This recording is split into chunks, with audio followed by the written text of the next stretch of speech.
Hello, business owners, and hello, my fellow citizens. This is Daryl Guberman, CEO of Guberman PMC LLC, a quality consulting firm here in Connecticut. Today, this video is about Boeing was caught fudging documentation by FAA. Did AOG Technics only follow in their quality processes? That's what we'd like to know. And within the context of the thumbnail, you're going to see the cycle of PDCA, Plan, Do, Check, and Act. And that is an improvement process and methodology that in the context for Boeing, for AOG, for PFIZER, and for so many other organizations and corporations, that is also within the context of PDCA, Plan, Do, Check, and Act, is forged and fudging, because they've done that with documentation, or skipping quality processes, but it's all encased in those two words, forged and fudged.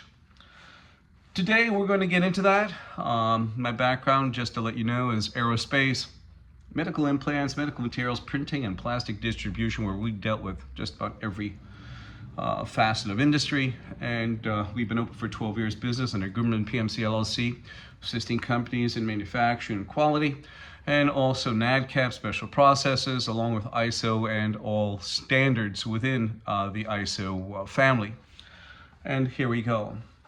Let's go first off. We're going to try to keep it short. We don't want to really go into too much depth. There's a lot of videos out there. If you Google AOG Technics, PFIZER, you're going to see a ton of videos that we put out with information that is very pertinent for the AOG Technics fudging documentation and putting these parts out into the aerospace engine world and possibly aircraft in general.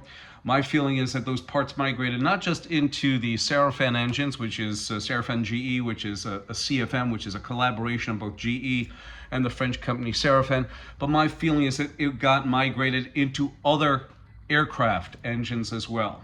Because if they're making it for one, I am sure they're making it for many. They're trying to keep it quiet. My feeling also is there's probably about 8,000 aircraft right now that are affected. Just with the CFM 56 engine, we don't know about any other engines. They're going to keep it hush-hush. So let's continue. You have ANSI, the American National Standards Institute, is a private, not-for-profit, non-governmental corporation that has both federal agencies and corporations on board. In 2015, Mr. Randy Doherty, who was vice president of the American National Crediting Board, and at that time the American National Crediting Board was owned 50% by ANSI, the American National Standards Institute, and 50% by ASQ, the American Society for Quality. He was also the chairman of the International Accreditation Forum Incorporated in Delaware, and he was also the principal on the IAF Tax Form 990, I think between 2009 and 2017. You also have him handing over leadership of the IAF to this gentleman, Zhao Jinwu, a communist national, who's been involved with our quality since 1994, and also at that time he is the chief executive of the China National Accreditation Services, the company who certified the suspect lab COVID released in Wuhan, China, BioLevel 4 lab. When he stood in the lab there in 2017, he was both the chairman of the IAF and he was also the chief executive of the China National Accreditation Services. He was on board as the chairman from 2015 to 2021.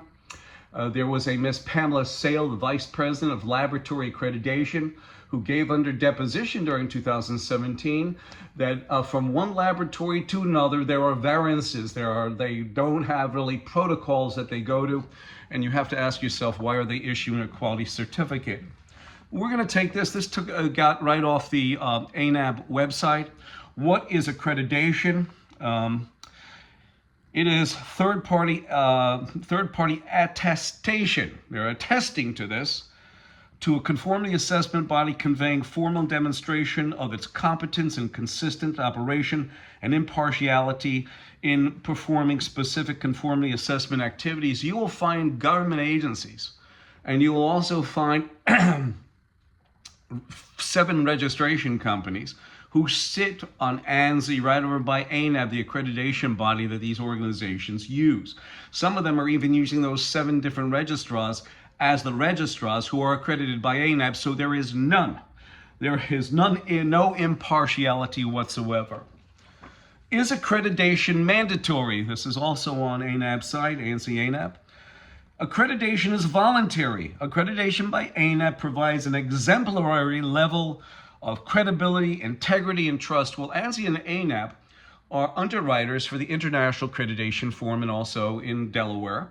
And also, you have the ILAC, which is the International Laboratory Accreditation Cooperation, and that is in Australia. So you say that, they say that it's exemplary level. Well, PFIZER, who sits on ANSI, skip quality processes and standards. Johnson & Johnson had issues recalling over 75 million vials of contaminated COVID vaccine. I think PFIZER had 15 million that were recalled. They skipped quality processes. You have Lockheed Martin, just as an example. These are exemplary, examples of ANSI-ANAB's accreditation.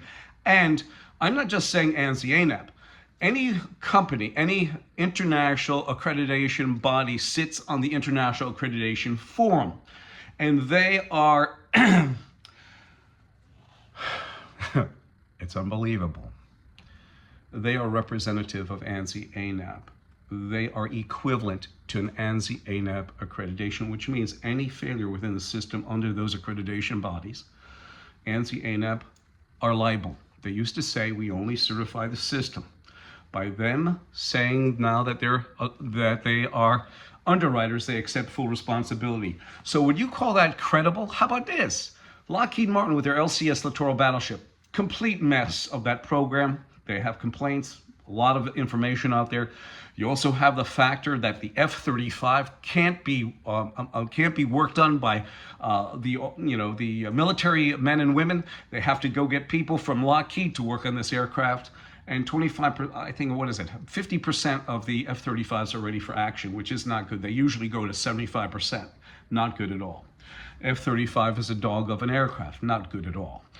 And then you have the factor that there was an article concerning Lockheed Martin producing on their 801st F-35, still having quality issues. Does that say that ANSI-ANAB accreditation and their equivalents are exemplary level of credibility, integrity, and trust? Absolutely not.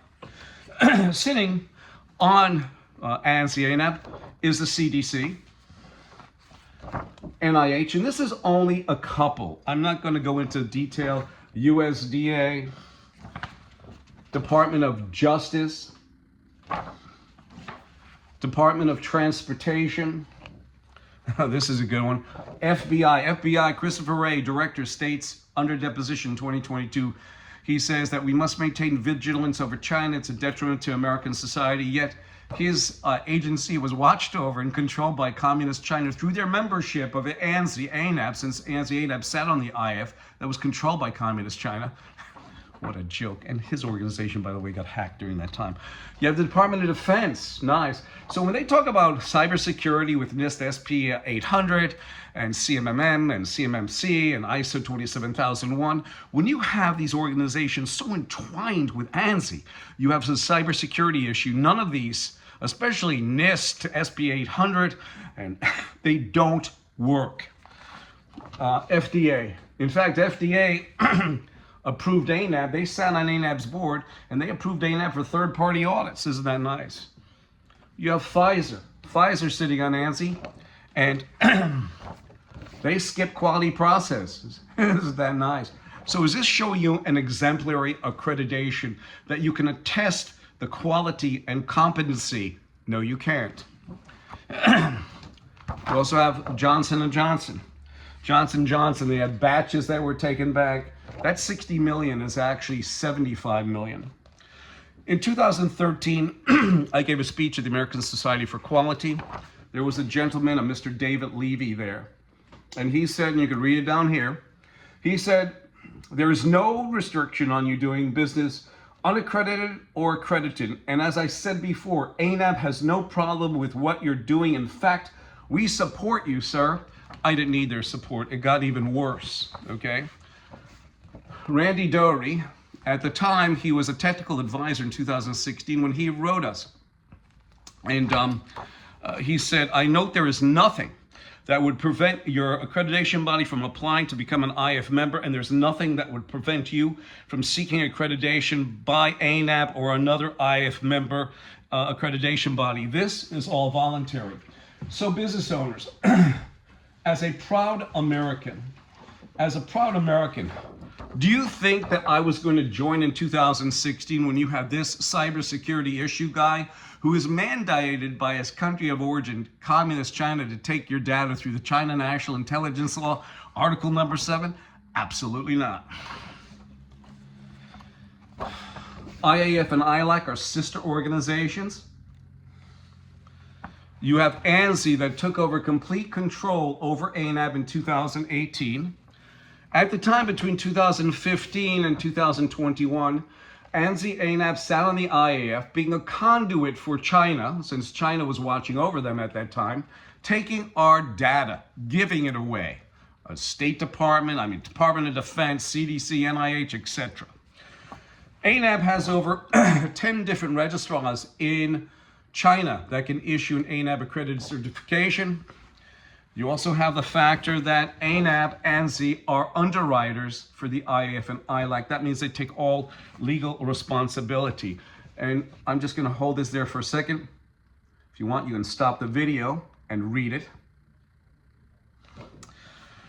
This is one of the many government contracts that we have that says that ANAB, ANSI are underwriters for the IAF. Anything going wrong in that contract, they take responsibility. Now we bring out Boeing. And as I said, Boeing was caught fudging documentation by the FAA. Did AOG Technics only follow in their QA processes? I think so. Boeing sits on ANSI's board right over by the FAA. On Boeing's portal, it said that the third-party registrar must be ANSI-ANAB. What do you want? They sit on ANSI-ANAB's board. They sit on the board of ANAB, of directors that, they have say in the operation of ANAB, and they also sit on the management board that can grant, suspend, and withdraw certifications. So Boeing has it all clammed up. They also sit right over by their accreditation body, ANAB, on ANSI, and some of those 7 registrars that are on ANSI's board are utilized by their subcontractors and suppliers. And they demand their suppliers to be ANSI-ANAB certified. And as we can see, does this show exemplary quality at Boeing? Well, let me just show you this. In 2002, Boeing basically sent out a procurement supplier notification letting the suppliers know if you're basically AS9100 certified for aerospace work, that's an ISO standard, that you can just send us your parts and we don't anymore have to send any type of inspection people into your facility to look at you. Isn't that a tender moment talking about a problem? Since over 21 years, Boeing has been doing it. They have quality issue 757s, 777, 787. Of course, we saw the 737 MAX. What's even better is you see that the FAA, you will see that the FAA sits on ANSI's board right over by Boeing and Lockheed, etc. Here is a notification that was on, it was actually an article that gave autonomy, more autonomy to Boeing. What they did is the FAA came in and gave dispensation to employees that work there on the floor in the manufacturing and some supervisors, some management. They gave them autonomy. Here's your badge for the FAA. We bless you. And they gave up a lot of their autonomy. They basically did self-inspection. Boeing did. To make matters in comparison with AOG about fudging documentation and all this, here's some articles concerning that. You have Kobe Steel, who fudged documentation. You have Boeing that fudged documentation. In fact, Kobe Steel at the time was accredited by Lloyd's of London and UKAS.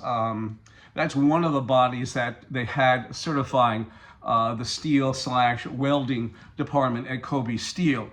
And you have UKAS, which is equivalent in accreditation to ANAB. So basically, ANAB is part of that.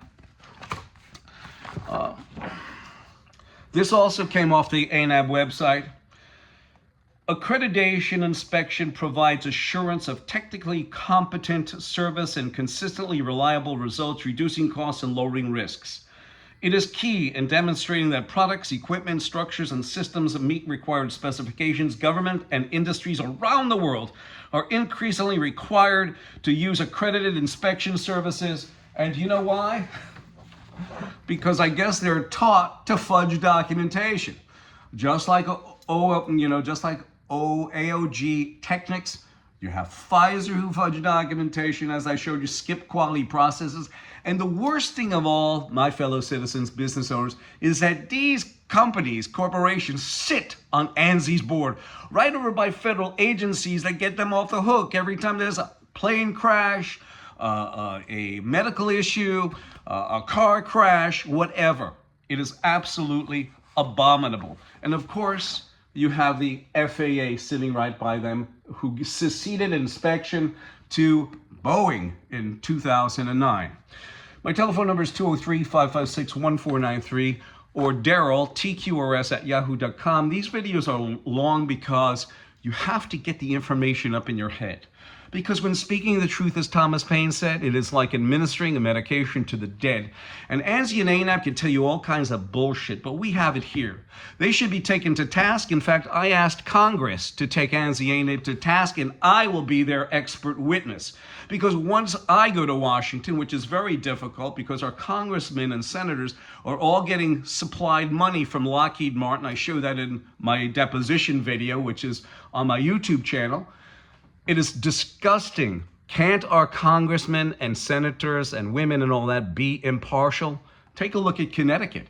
Rosa DeLauro, Jim Himes, Chris Murphy, and Blumenthal. There's 4 people watching over approximately 3.6 million people.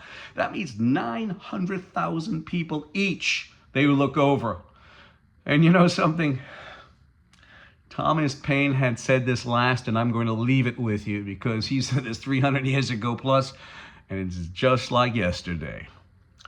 It is impossible to comprehend the moral mischief, if I may so express it, that mental lying has produced in our society. When a man or woman has so far corrupted and prostituted the chastity of their mind as to subscribe their professional beliefs to things they do not believe, they have prepared themselves a commission for every other crime, and they don't do anything for we, the people. And I thank you.